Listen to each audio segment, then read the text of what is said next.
Hello दोस्तों। अगर आप आयुर्वेद समझना चाहते हैं तो सबसे पहला काम है आयुर्वेद में इस्तेमाल होने वाले शब्दों को समझना। इसलिए आज हम डिस्कस करेंगे आयुर्वेद के 3 इम्पोर्टेंट शब्दों को।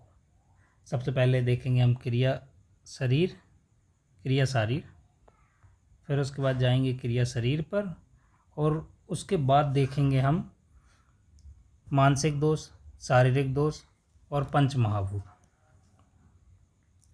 तो वैसे हम NCICM के सिलेबस के अकॉर्डिंग चलेंगे, इसलिए जैसा उसमें सिलेबस है उसी के अकॉर्डिंग हम लेक्चर्स डालेंगे और आप देखते जाना। तो आज से शुरू करते हैं। ठीक, सबसे पहले देखते हैं क्रिया शारीर को। क्रिया शारीर, क्रिया शारीर का श्लोक देखते हैं। क्रिया प्रतिपादकम शारीरम क्रिया शारीरम। इसके हिसाब से शरीर में उपस्थित विभिन्न अंगों की विभिन्न विभिन्न क्रियाओं का ज्ञान कराने वाले विज्ञान को ही क्रिया शारीर का नाम से जाना जाता है। मतलब जो शरीर में अपने बॉडी पार्ट्स हैं और जो भी साइंस, जो भी बुक हमें इस चीज़ का ज्ञान कराए, इस चीज़ को समझाए कि हमारे बॉडी पार्ट्स कैसे काम करते हैं, कैसे वो सारे बॉडी पार्ट्स का वर्किंग प्रोसीजर होता है, उस साइंस को हम क्रिया शारीर कहते हैं। देखो, क्रिया शारीर अलग है और क्रिया शरीर अलग है। तो क्रिया शरीर भी देखेंगे अभी आगे चल के। सबसे पहले अभी अपन क्रिया शारीर कंप्लीट करते हैं। क्रिया शारीर, क्रिया शारीर को मूल रूप से 3 वर्गों में विभाजित किया गया, मतलब 3 पार्ट्स में बांटा गया है। पहला पार्ट है दोष वर्ग, दूसरा धातु वर्ग और तीसरा मल वर्ग। दोष, धातु और मल 3 पार्ट्स में क्रिया शारीर को बांटा गया है। अब देखते हैं अपन क्रिया शरीर। अभी अपन ने शारीर की बात की। शारीर मतलब वो साइंस जो हमें नॉलेज प्रोवाइड करा रही है, वो बुक्स, वो संहिताएं, वो किताबें जो हमें बॉडी पार्ट्स के वर्किंग प्रोसीजर का नॉलेज प्रोवाइड करा रही है, वो है क्रिया शारीर। अब क्रिया शरीर देखते हैं। शरीरम श्रृणात श्रृणाते सम्मान तेरवा। श्र धातु तथा सम धातु से शरीर शब्द बनता है। इसका मतलब ये होता है कि जो चेतना का अधिष्ठान हो, पंच महाभूतों के विकार से निर्मित हो और यह समस्त समावत की अवस्था में रहकर सहयोग से कार्य करते हों, उसे शरीर कहते हैं। मतलब इसको संस्कृत में इसका श्लोक देखते हैं, जो चरक शारीर स्थान के अध्याय 6 का 4 नंबर का श्लोक है। तत्र शरीर नाम चेतना अधिष्ठान भूतम पंच महाभूत विकार समुदाय आत्मकम संयोग और वाही। इसका मतलब है, जैसे भी अपन ने पहले देखा था, तत्र मतलब जो, चेतना, चेतना का अधिष्ठान हो, जो शरीर की चेतना का अधिष्ठान हो, और पंच महाभूतों के विकार से निर्मित हो। और उसके बाद देखते हैं, और यह समावत की अवस्था में रहकर सहयोग से कार्य करते हों, उसे क्रिया शरीर कहते हैं। क्रिया शरीर को अगर अपन देखें तो एक सिंगल वर्ड अगर क्रिया शरीर के लिए डोनेट करें तो वो हो जाती है हमारी बॉडी। बॉडी को ही क्रिया शरीर कहते हैं। जब अगर बॉडी में चेतना है,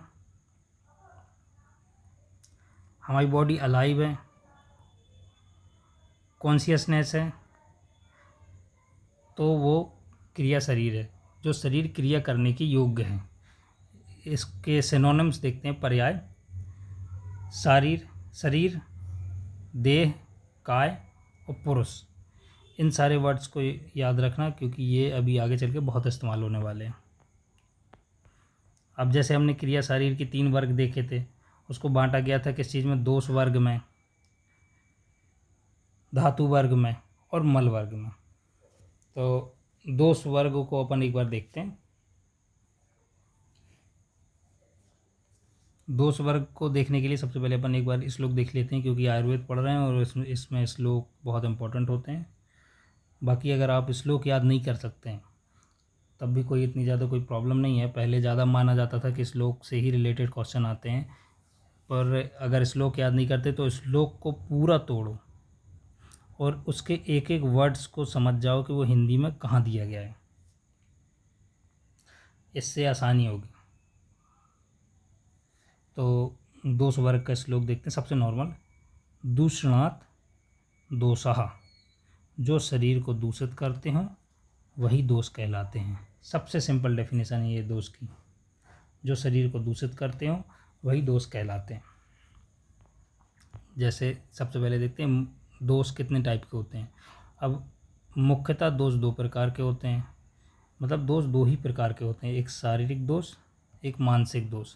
कभी कभी जब हमसे पूछा जाता है दोष कितने प्रकार के होते हैं और हम आंसर दे देते हैं वात पित्त कफ।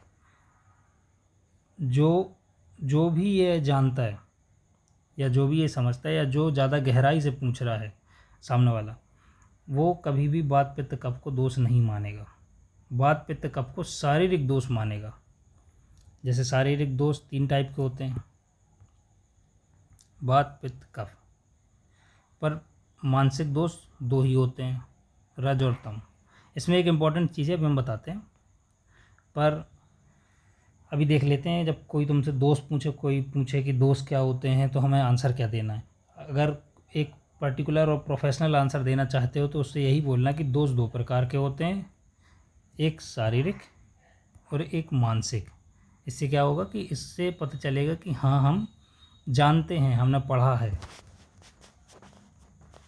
फिर बाद में बताना कि शारीरिक दोष 3 टाइप के होते हैं, वात पित्त कफ, और मानसिक दोष 2 ही होते हैं, रज और तम। हमेशा अभी अब अगर आप आयुर्वेद पढ़ रहे हैं तो आयुर्वेद में आपने शुरू से सुना होगा 3 वर्ड आते हैं, सत्व, रज और तम।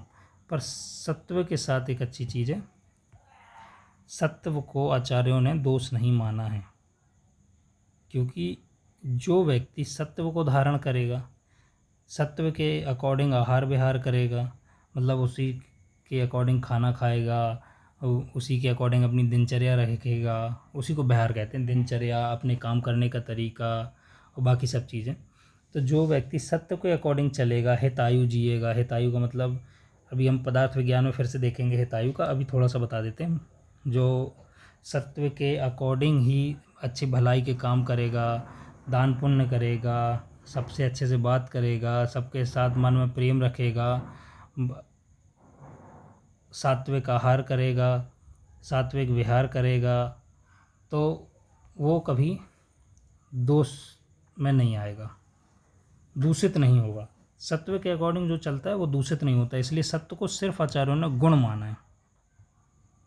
ये एक मानसिक गुण है, इसलिए इसको दोष में नहीं कंसीडर किया जाता है। दोष में सिर्फ रज और तम आते हैं। अब इसके आगे देखते हैं। सबसे पहले देखते हैं, अब अपन ने अभी शारीरिक दोष देखें 3, तो एक बार शारीरिक दोष का ओवरव्यू ले लेते हैं। शारीरिक दोष का ओवरव्यू ले लेते हैं, मतलब शारीरिक दोष 3 होते हैं। तो 3 कौन कौन से टाइप के होते हैं सबको पता ही है, वात पित्त कफ होते हैं। वैसे भी वात पित्त कफ हमारी क्रिया शरीर में अलग अलग सेपरेट एक टॉपिक है, उसको भी हम कवर करेंगे आगे। पर अभी सिर्फ एक छोटा सा ओवरव्यू देख रहे हैं, जिससे इंट्रोडक्शन हो जाए वात पित्त कफ क्या है। वायु पित्तम कफश्चोक्ता शरीरो दोषा संग्रह। यहाँ पे भी देखो आचार्य ने चरक सूत्र स्थान अध्याय 1 के 57 मतलब 57वें श्लोक में ये कहा है, वायु पित्तम कफश्चोक्ता शरीरो दोषा संग्रह। मतलब ये सिर्फ शारीरिक दोष हैं, ये दोष नहीं है, ये शारीरिक दोष हैं। दोष अलग होता है, दोष होते हैं मानसिक और शारीरिक, और शारीरिक दोष में आते हैं वात पित्त और कफ।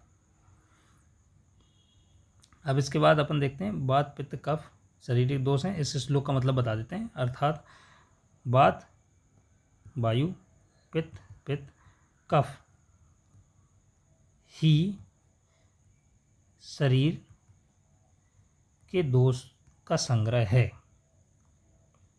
ये होता है इसके श्लोक का अर्थ। एक बार और थोड़ा डिटेल में देख लेते हैं, जिससे बाद में क्लियर हो जाए।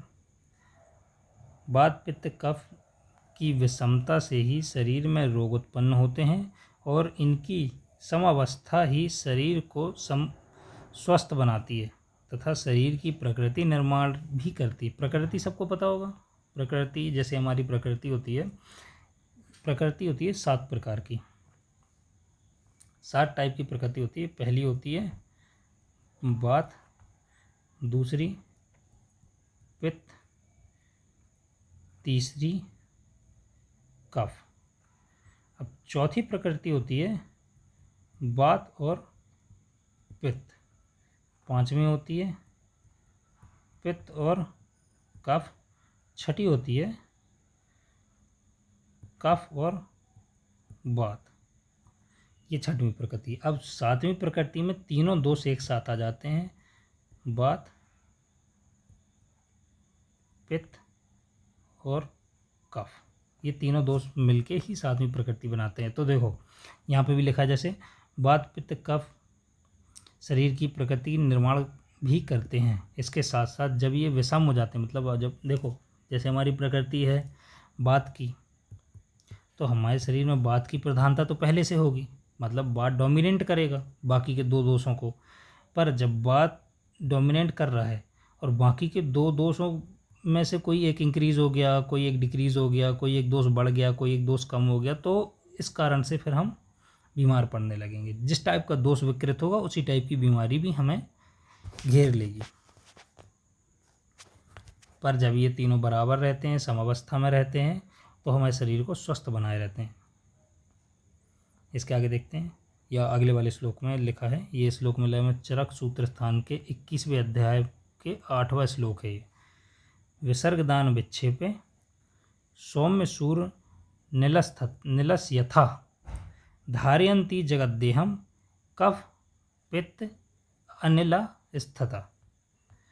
अब यहाँ पे आचार्य ने 2 बार अनिल शब्द का इस्तेमाल किया है।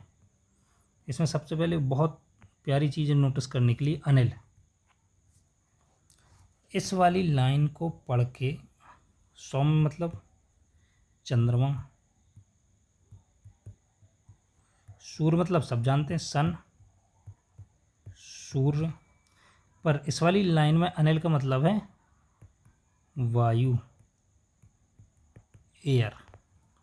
नीचे वाली लाइन में जैसे यहाँ पे दिया गया एयर, नीचे वाली लाइन में कफ, पित्त, और ये जो अनिल है इस वाले अनिल का मतलब यहाँ पे दिया गया क्या, वात से डिनोट किया है। वर्ड एक ही, मीनिंग अलग अलग है। जब इसको अपन हिंदी में तोड़ते हैं तो और ज़्यादा अच्छे से समझ पाते हैं। विसर्गदान विक्षेपे सौम्य सूर्य अनिल यथा, जिस प्रकार सूर्य, चंद्रमा एवं अनिल, देखो हमने बताया था ना वायु, विसर्ग, आदान एवं विक्षेप कर्म कार्य द्वारा संसार का धारण करते हैं, उसी प्रकार कफ, देखो कफ को डिनोट किया है इनने चंद्रमा से, क्योंकि कफ को जब हम देखेंगे तो ये बहुत शीत प्रकृति का होता है, शीत होता है, गुरु होता है, भारी होता है। इसको जब हम कफ में पढ़ेंगे तो थोड़ा और डिटेल से देखेंगे, बहुत डिटेल से देखेंगे, बहुत अंदर जाके कफ के टाइप्स भी देखेंगे, सब देखेंगे। पर अभी के लिए सिर्फ हम इन वर्डिंग्स को समझ रहे हैं तो वही देखते हैं। यहाँ पे आचार्य सुश्रुत ने, सॉरी चरक बोल दिया, तो आचार्य सुश्रुत ने कफ को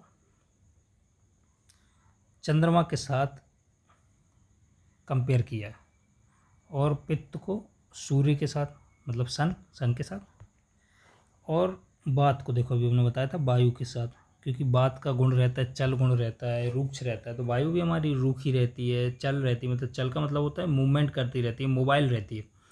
तो ऐसे ही वात भी हमारी बॉडी में पूरा मोबाइल रहता है, पूरी बॉडी में संचरण होता है। इसीलिए वात का कंपैरिजन इनने आचार्य ने वायु से किया है।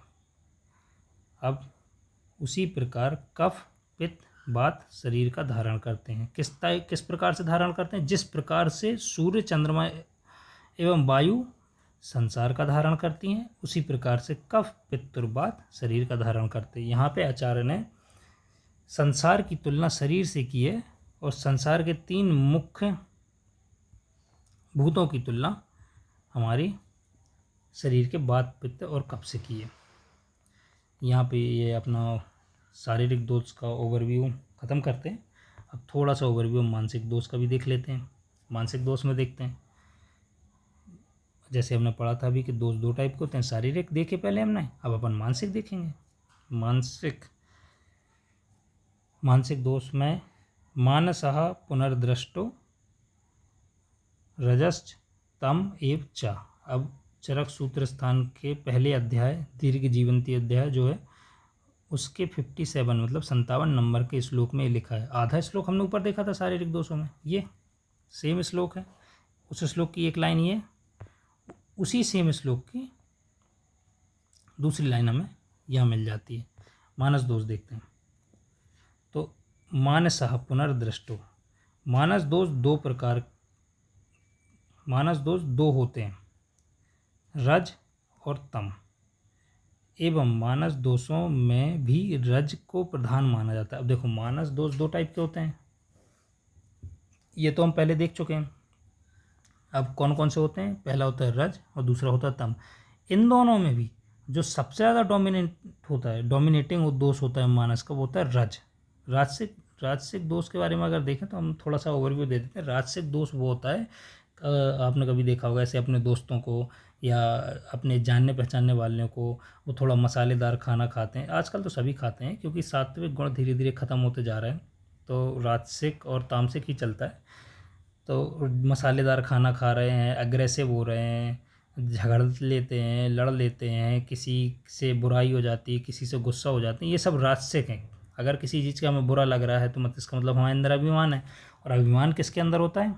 राजा के अंदर। राजा की तो प्रवृत्ति है अभिमानी, तो राजा से रजगुण। इसी टाइप से जो राजा के जैसी ज़िंदगी जीता है, अच्छे कपड़े पहनता है, सौंदर्य रखता है, मतलब तैयार होता है, थोड़ा पाउडर क्रीम पोतता है, पुट्टी उट्टी लगाता है, तो वो आ जाता है हमारे राजसिक गुण में, राजसिक दोष में। अब देखते हैं अपन तम को पूरा कहते हैं अपन तामसिक। अब ये जो तामसिक दोष है, तामसिक दोष की प्रवृत्ति क्या होती है?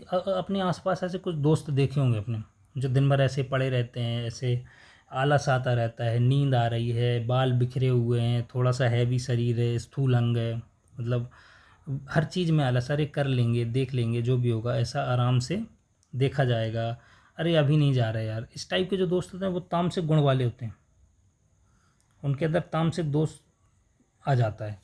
पर उसमें भी रज हमेशा प्रधान होता है, क्योंकि खाना पीना तो वैसे ही खाएंगे ना, तैयार तो होंगे, खाना तो मसालेदार ही खाएंगे, अब नमक रोटी तो खाने नहीं लगेंगे। वैसे भी तामसिक दोष जो है वो उसके लिए मांस मछली या किसी को हानि पहुंचाना, किसी को, पहले के ज़माने में, अभी तो नहीं, जब पहले हमारा बहुत पुराने टाइम में तामसिक माना जाता था राक्षसों को। आप तो सब बढ़िया, आप तो कलयुग में सभी राक्षस हैं, आप भी, हम भी, सब भी।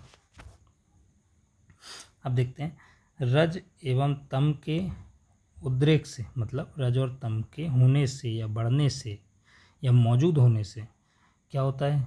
क्रोध, जैसे भी हमने बताया, गुस्सा आ जाता है। शोक, मतलब किसी चीज़ को लेके मोह होता है, अगर हमसे ये चीज़ छीन ली गई है तो हमें दुख होगा, हमें बुरा लग जाएगा। शोक, दुख। भय, मतलब किसी चीज़ से डर लगना, डर तो प्रवृत्ति है तामसिक गुण वालों की, पर फिर भी डर होता है, राजसिक में भी डर होता है। भय, हर्ष, कोई चीज़ हमें मिल गई, किसी ने हमें गिफ्ट दे दिया, किसी ने हमें तोहफा दे दिया या हमारी झूठी तारीफ कर दी, हम खुश हो जाते हैं, बिल्कुल हर्ष से प्रफुल्लित हो उठते हैं, ये होते है खुशी। ईर्षा, दूसरे से जलन होना कि बताओ यार उसके पास ये वाला सामान है, हमारे पास ये नहीं है, उसका बंदा इतना अच्छा दिखता है, हमारा बंदा नहीं दिखता है, इसे कहते हैं जलन। लोभ, लोभ मतलब लालच, कि हमें तो ये भी चाहिए, ये भी चाहिए, हमें ये भी खा लेंगे, वो भी खा लेंगे, सब चाहिए हमें। मद मतलब होता है डिजीनेस, डिजीनेस वो वाली कंडीशन हो जाती है। मद को यहाँ डिनोट किया गया है ड्रिंकिंग कंडीशन से, तो ड्रिंक करने के बाद लोगों को डिजीनेस हो जाती है, वो डिजीनेस वाली कंडीशन जो होती है ना, उसी कंडीशन को मद कहा जाता है। मोह, मोह का मतलब होता है किसी के प्रति हमें बहुत अत्यंत प्रेम होना, किसी के लिए मोह होना, किसी से लगाव होना। मान, सम्मान कहते हैं ना जिसको अपन आजकल, मान, मान सम्मान कहते हैं, हमारे मान को हानि पहुंची है, ऐसा सुना होगा कभी। मतलब हमें किसी ने 10 लोगों के सामने चिल्ला दिया, किसी ने डांट दिया, तो उसमें हमारे मान को ठेस पहुंच जाती है, मतलब हमारी इज्जत खराब हो जाती है। चिंता, छोटा सा भी कुछ होता है, छोटी कोई बात हो जाती है, कुछ होता है, तुरंत ओवर थिंकिंग करने लगते हो। वो ओवर थिंकिंग वाली कंडीशन को कहते हैं चिंता।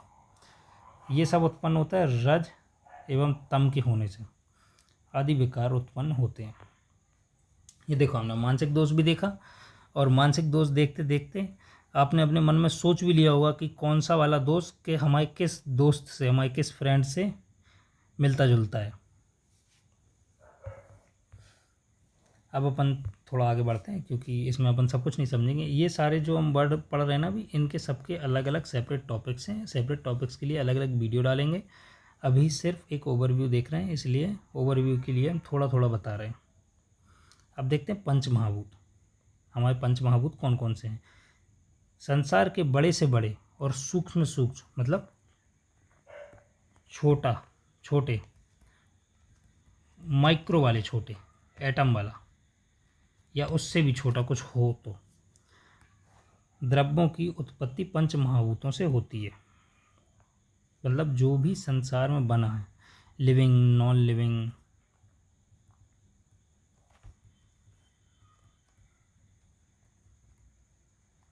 कुछ भी हो, जो भी संसार में, वो सब पंच महाभूतों से बना है। लेकिन एक यहाँ पर बहुत बढ़िया नोट है, कैच करने वाला पॉइंट है, कैच करो इसको फटाक से। जिस वस्तु, पदार्थ या द्रव्य में जिस भी महाभूत की प्रधानता होती है, उसका स्वभाव उसी प्रकार से हो जाता है। ये था हमारा कैच करने वाला पॉइंट। अब देखो, हम देखते हैं कि जैसे जूस है, जूस होता है लिक्विड,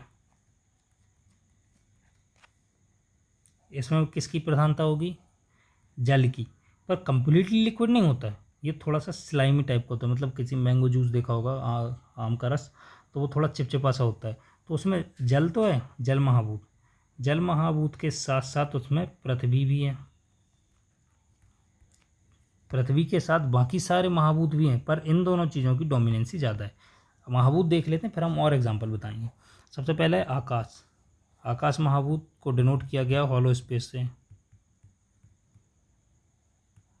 मतलब खाली जगह।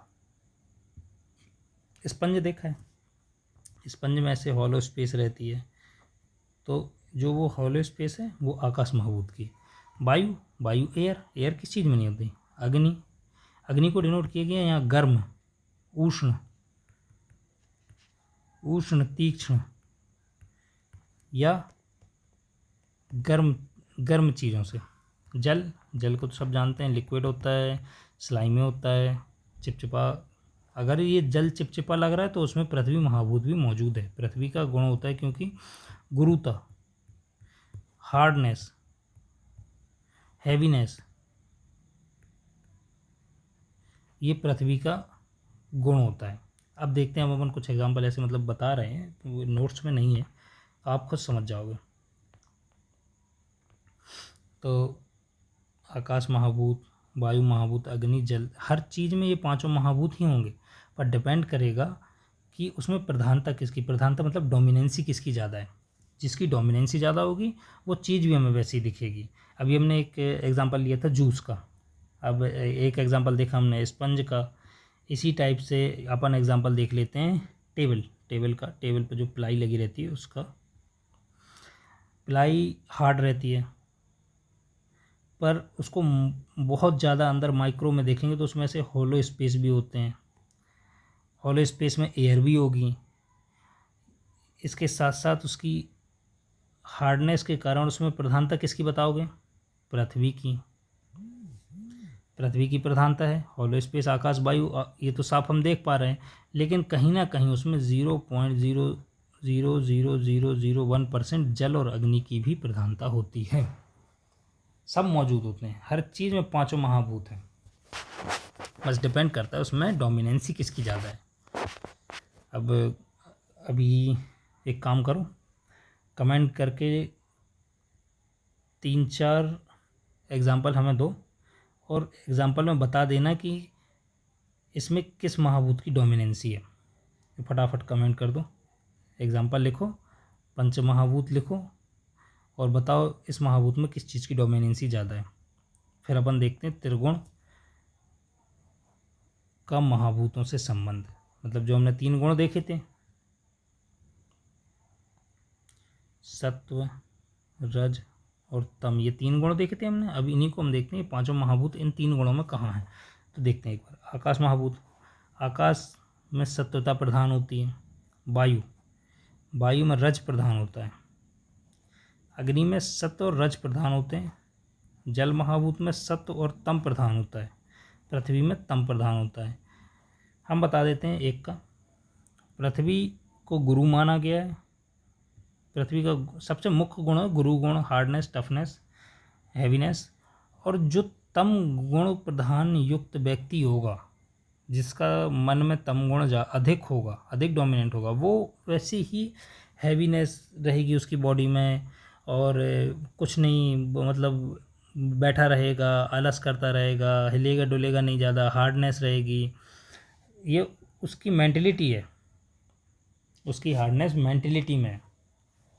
बाकी के भी बताएंगे हम आगे, जब इनके हम डिटेल में लेक्चर्स डालेंगे हर एक टॉपिक का, तीनों गुणों के अलग अलग डिटेल में जब लेक्चर डालेंगे तो हम इन सब के बारे में बताएंगे। लेकिन अगर उसके पहले आप बता रहे हो तो आप कमेंट में डाल देना कि इनमें क्यों ये वाले मानसिक दोष प्रधान हैं। अब इसके बाद देखते हैं त्रिगुण एवं त्रिदोष में संबंध।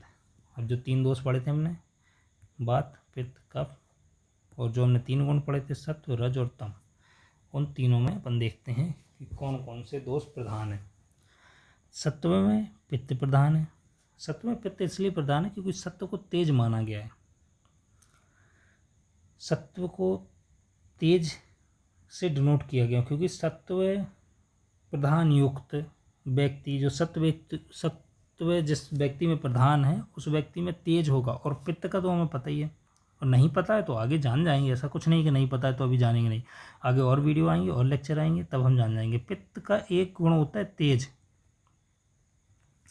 तीक्ष्ण गुण होता है। और जैसे रज है, रज का गुण होता है, रज के हमने थोड़ा से गुण देखे थे जो उसमें राजसिक गुण होते हैं। वैसे ही बात होती है, बात में भी चल गुण होता है, और राजसिक की तरह बार बार अपने विचार को बदलते रहते हैं। और ज़्यादा डिटेल में जाएंगे अभी अपन आगे। तम को हमने भी बताया हैवीनेस होती है, और कफ में भी हैवीनेस होती है, कफ में भी गुरुत्वा होती है, इसलिए तम भी हमारा कफ से कनेक्टेड है।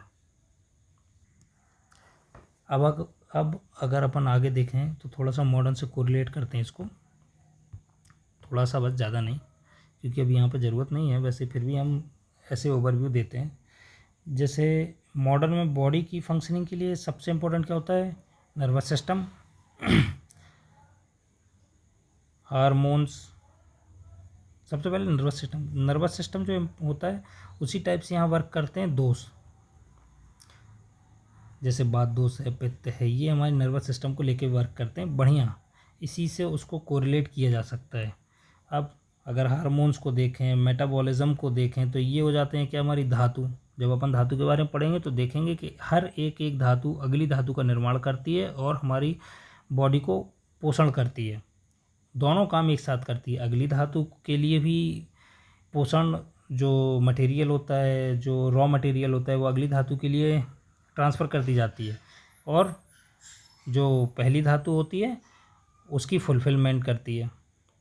तो वो काम करते हैं अपने मेटाबॉलिज्म का भी यही काम होता है, चीज़ों वो अपने सेल्स में प्रोटीन्स को और बाकी सारी चीज़ों को ब्रेक डाउन करके उनको यूज़ करके हमारी बॉडी को नरिश करना या उसकी फुलफिलमेंट करना, ये मेटाबॉलिज्म का काम होता है। और ये तो हो गया नॉर्मल दोष धातु। अब एक और चीज़ है, जैसे एक्सक्रीटरी सिस्टम है, हमारी बॉडी से वेस्ट मटेरियल निकालता है। इसी एक्सक्रीटरी सिस्टम को आयुर्वेद में क्या बोला गया था?